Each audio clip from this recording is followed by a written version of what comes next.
ഈ കണ്ട കോലാഹലങ്ങൾക്കും വിവാദങ്ങൾക്കും ഒക്കെ ശേഷം അവസാനം Janaki V versus state of Kerala സിനിമയുടെ ട്രെയിലർ റിലീസായിട്ടുണ്ട്. എങ്ങനെയുണ്ടെന്ന് നോക്കാം. ഇനി ഇങ്ങനെ വിളിച്ചാൽ ഞാൻ ഫോൺ എടുക്കില്ല കേട്ടോ. ഇങ്ങനെയുണ്ടോ ഒരു വിളി? ഞാൻ പിന്നെ ആരെ വിളിക്കാനാണ്? ഈ പ്രൊബേഷൻ ഒന്ന് കഴിഞ്ഞിട്ട് വേണം പിള്ളേച്ചനെ കൊണ്ട് ഇങ്ങോട്ട് വരാൻ. എന്നിട്ട് അച്ഛനും മോൾക്ക് അടിച്ചു പൊളിക്കാലോ.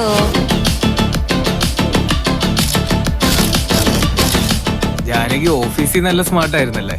ഓഫീസിൽ നിന്നല്ല, എല്ലായിടത്തും.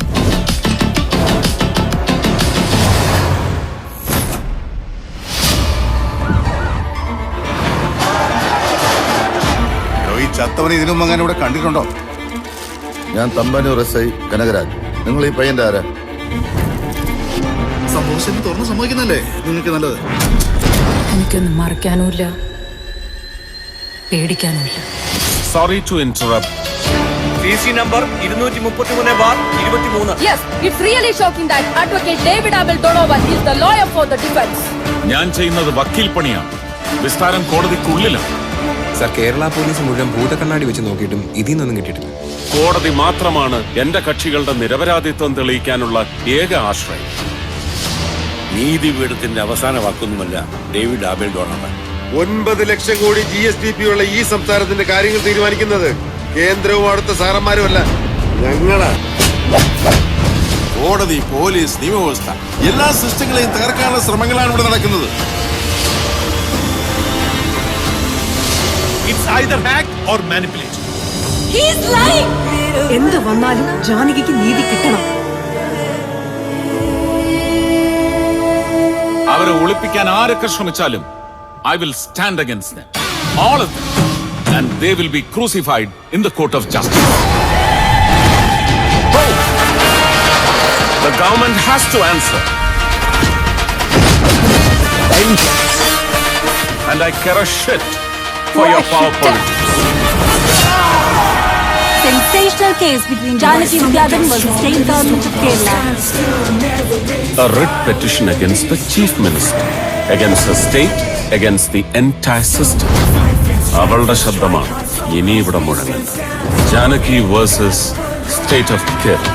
EW1 ജാനകി വിദ്യാധരൻ. ജാനകി വിദ്യാധരൻ.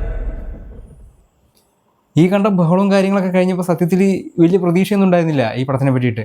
ഇതിൻ്റെ ആദ്യം വന്നിട്ടുള്ള ടീസറാണെങ്കിലും ഒരു വലിയ ഗുണമൊന്നും തോന്നിയിട്ടുണ്ടായിരുന്നില്ല. പക്ഷേ ഇത് കൊള്ളാം, കിടിലൻ. സുരേഷ് ഗോപിയൊക്കെ വരുമ്പോൾ ആ ഒരു പണ്ടത്തെ ആ ഒരു സാധനമില്ലേ, ആ സുരേഷ് ഗോപി ചിന്താമണി കൊലക്കേസിലൊക്കെ ചെയ്തിട്ടുള്ള ആ ഒരു പവർ. എനിക്കിപ്പോൾ ലാസ്റ്റ് ഇറങ്ങിയിട്ടുള്ള സുരേഷ് ഗോപിയുടെ പടങ്ങളൊന്നും കണ്ടു കഴിഞ്ഞ സമയത്ത് ആ ഒരു പഴയ പവർഫുള്ളായിട്ടുള്ള സുരേഷ് ഗോപി എല്ലാം കൊണ്ടും ഇപ്പം ഫിസിക്കലി ആണെങ്കിലും ആളുടെ ഹെൽത്ത് വൈസ് ആണെങ്കിലും ഡയലോഗ് വൈസ് ആണെങ്കിലും ആ ഒരു പഞ്ചൊന്നും കിട്ടിയിരുന്നില്ല. പക്ഷേ ഈ ട്രെയിലർ കൊള്ളാം, കിടിലൻ. സുരേഷ് ഗോപിയുടെ ആ ഒരു പഴയ ആ ഒരു തീ ഉണ്ടല്ലോ, ഫയർ, ആ സാധനം കിട്ടുന്നുണ്ട്. എല്ലാം കൊണ്ടും ഓക്കെ. ഇത്ര നന്നാവും ഇതിൻ്റെ ട്രെയിലർ എന്ന് ഞാൻ വിചാരിച്ചില്ല. സുരേഷ് ഗോപി ബേസിക്കലി ആക്ടർ എന്ന നിലയ്ക്ക് ഈ സാധനത്തിൽ ഓക്കെയാണ്. ബാക്കി ടി വിയിൽ വരുന്ന പൊളിറ്റീഷ്യൻ സുരേഷ് ഗോപി വേറെ ഡിഫറെൻ്റ് ആണ്. അത് വേറൊരാൾ. നമുക്ക് ആ ആളെ കാണുമ്പോഴാണ് എന്നുള്ളൊരു സാധനമുള്ളൂ. ഇത് മതിയല്ലോ, ഇതല്ലേ മലയാളികൾക്ക് ഇഷ്ടമുള്ള സുരേഷ് ഗോപി. ഈ സാധനം ഓക്കെയാണ്, പെർഫെക്റ്റാണ്, എല്ലാം കൊണ്ടും ഓക്കെ. മാധവ് സുരേഷിനെ കൊണ്ട് വേറെ പ്രത്യേകിച്ച് ഉപദ്രവമൊന്നും സിനിമയുടെ ട്രെയിലറിൽ കാണാനില്ല.